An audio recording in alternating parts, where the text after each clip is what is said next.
in that linear data.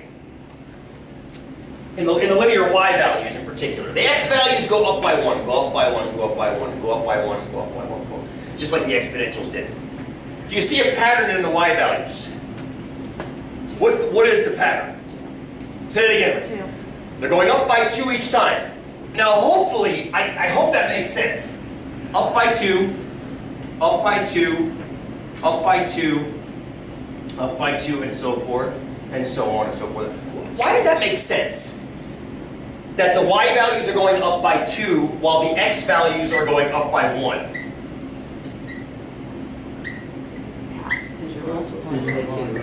Say that again. Because the slope of the line is 2 and the rise over to run is 2. So if the x's are going up by 1, the corresponding y's have to go up by 2 because that's what the line is telling us to do, yes? It's saying do that. That's what a 2x means. The slope is 2. Rise over 1 is 2. It's the same as average rate of change, everything, every the slope we've done in this class, yes? Is that good? Fair. Okay. So linear data will always have this pattern, which is kind of slick. It's kind of slick. How about the quadratic?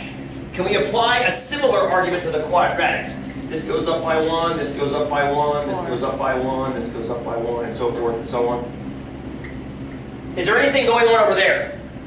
Michael, what are you seeing? Well, each one is,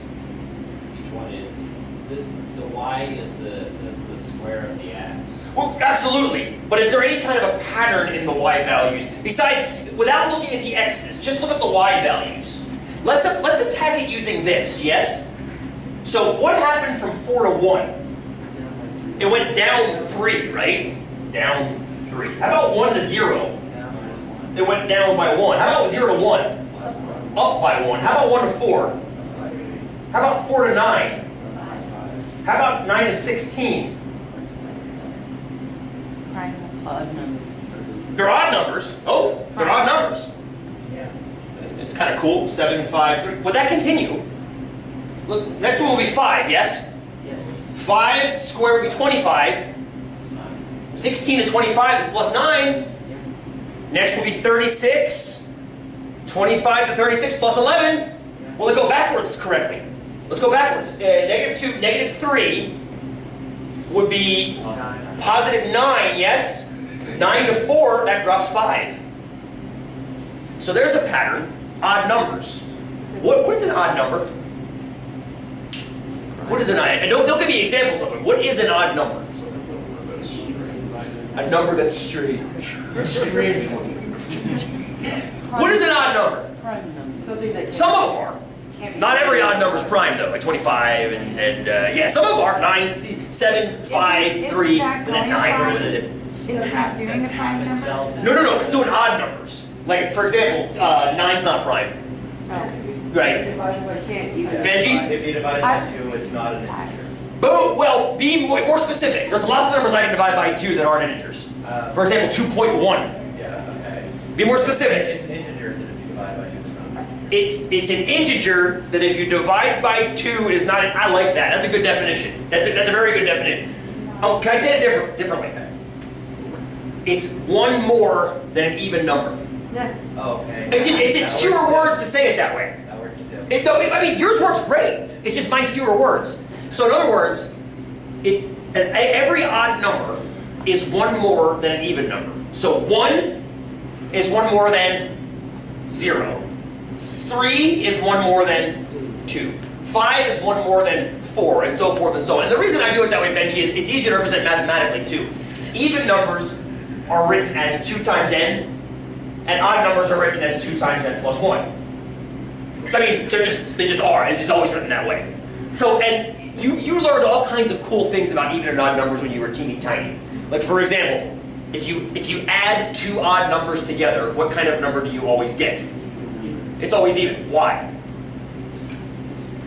Because it is. Because that's just the rule. Because that's the rule. But here's this is the best part about defining it this way. If one of the even numbers is 2n plus 1 and the other one is 2, say m plus 1, I don't know what n or m is, so multiple, and you add those two things together, you end up getting 2n plus 2m plus 2, right? 2n, 2m, and 2.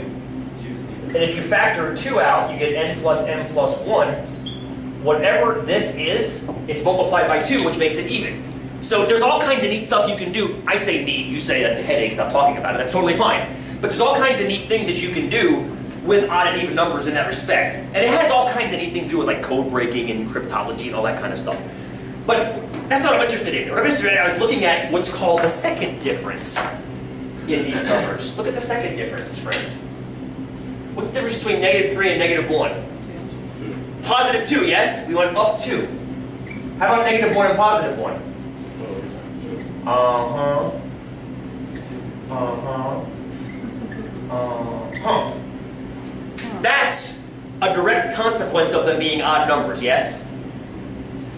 Now the deal is that these aren't always going to be odd numbers. It could be up by 3, up by 3, up by 3, up by 3, so multiples of 3 as opposed to multiples of 2. It could be up by 4, it could be up by 5, it could be up by a half. It just so happens to be this one because of the equation I chose. Does that make sense? If I put a 2 multiple in front of that, it would change it. It would change the whole thing. The important thing, though, is if we go... Everything okay? No. What's the matter? I'm a free cat. What is it? I'll get him here. I am not about 5 years ago. I don't remember. He's way scarier than you. That's okay. Somebody else can take him somewhere else, and I don't want to. That's what I do too. It's take it outside. Thank you. Like, I pull this trick. Then get the spider karma good. I'm kind of freaked. You got a 6-year-old, you gotta kind of deal with it. Oh, it's a speech window.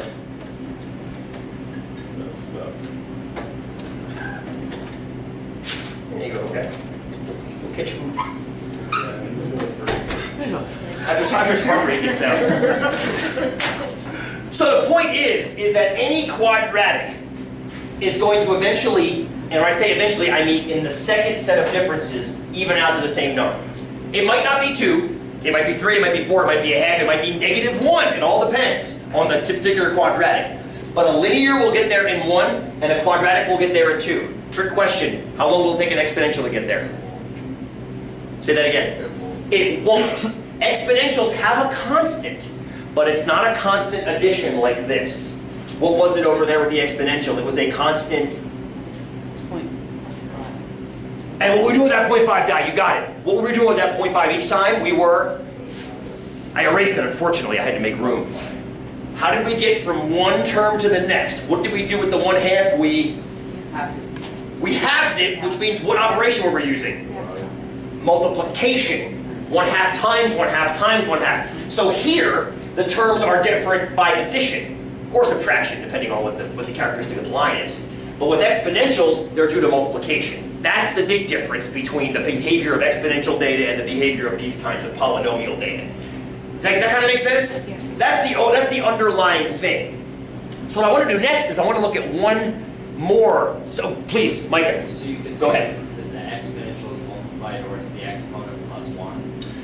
Oh, sure. Absolutely, absolutely. But the problem no, there's no problem with saying it that way. That's completely correct by saying the exponent goes up by 1. So the exponent is added by 1. The resulting y term, though, the resulting y result is a product of multiplication. Yeah, the exponent is a product of addition, but the resulting y value that you get is a result of multiplication. So what I'm trying to do is keep it apples to apples as opposed to apples to oranges. If we're talking about the y values here and the y values here, we should talk about the y values there as well. Okay. If that makes fair and makes sense. Good? Decent. Awesome. Decent? Other questions? That's a very good one. Other questions? Now I don't want you to think that every model that's exponential is going to look like that one. That's called an exponential decay model. That's the exponential decay model of the coin flips. And it kind of makes sense. Every time you flip a coin, half of you are going to get heads, half of you are going to get tails. But not everything exponentially declines. Sometimes they also exponentially grow. So what I want to do now, let me stop this for a second.